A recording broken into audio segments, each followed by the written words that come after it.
અધ્યાય 5 કર્મ સંન્યાસ યોગ। આ અધ્યાયમાં કુલ 29 શ્લોક છે।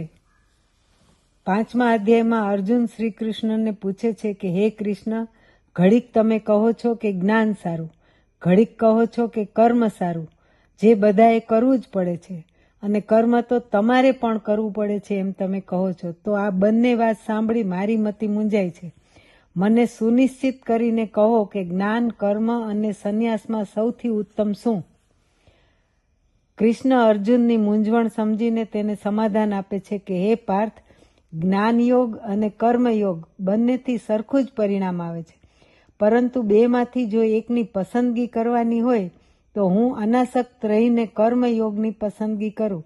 અનાસક્ત એટલે કે સમતામાં રહીને જે જીવ યજ્ઞની ભાવનાથી નિષ્કામ કર્મ કરે છે તે સંન્યાસી જ છે। કર્મના તત્વને જે અનુભવથી જાણે છે તે કર્મયોગી જીવ જ્ઞાની જ છે અને હે અર્જુન, વાસ્તવમાં તે જ સાચો સંન્યાસી છે। ઉદાહરણ જોઈએ તો રાજા જનક પુષ્કળ કામ કરવા છતાં, રાજમહેલમાં રહેવા છતાં અને સમગ્ર રાજ્યના માલિક એટલે કે રાજા હોવા છતાં ને રાજ્ય કરવા છતાં અનાસક્ત રહીને જનકપુરીમાં બિરાજમાન હતા। હે અર્જુન, જ્યારે ઘણા મિથ્યાચારી સંન્યાસી જેવી વાતો કરવાવાળા હોય છે અને કોઈ પ્રકારની જવાબદારી એટલે કે કર્મ ન કરવાવાળા મિથ્યાચારી જ હોય છે। હે અર્જુન, ભગવાન વધારે સમજૂતી આપતા કહે છે કે સાંખ્ય અને યોગ, જ્ઞાન અને કર્મ આ ભિન્ન બાબતો નથી। આમ સમજનારો જીવ અને સાંખ્ય અને યોગને જે એકરૂપ જુએ છે તે જ સાચા અર્થમાં જોનારો અથવા જ્ઞાની કે સંન્યાસી છે। હે અર્જુન, આવા નિષ્કામ કર્મ કરનાર જીવની સંકલ્પ શક્તિ અનંત હોય છે અને તેના સંકલ્પ માત્રથી પણ ઘણા કામ થઈ જાય છે। આવા જીવને યજ્ઞની માફક કર્મ કરવાથી એટલે કે અહેતુકી સેવા કરવાથી થાક તો લાગતો જ નથી। આથી કર્મયોગને વિશેષ કહ્યો છે। કરોડો કર્મ જ્યારે નિષ્કામ ભાવથી કરવામાં આવે ત્યારે સંન્યાસ ફળ તો પ્રાપ્ત થાય જ છે અને હે અર્જુન, આવો જીવ જ સાચા અર્થમાં સંન્યાસી અથવા યોગી છે। અર્જુન પૂછે છે કે હે કેશવ, મને એ સમજાવો કે તો આવો યોગી કેવી રીતે પરખાય?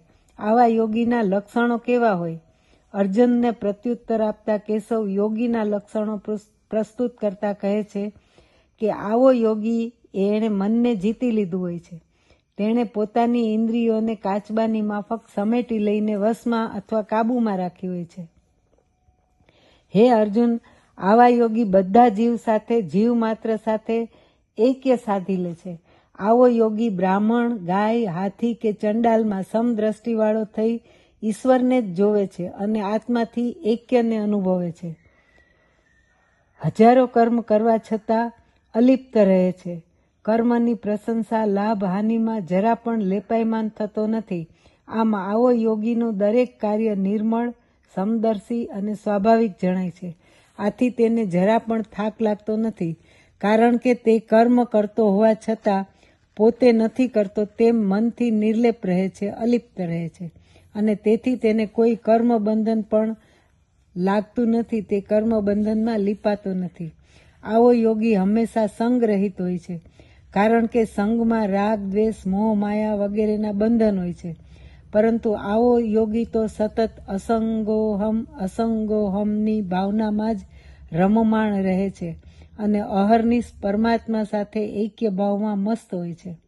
આમ આ અધ્યાયમાં ભગવાન શ્રી કૃષ્ણ અર્જુનને એમ સમજાવે છે કે કર્મયોગ વિના સંન્યાસ હોય જ નહીં, તેમજ આ બંને એટલે કે વિરક્ત કર્મ અને સંન્યાસ અંતે તો બંને એક જ છે।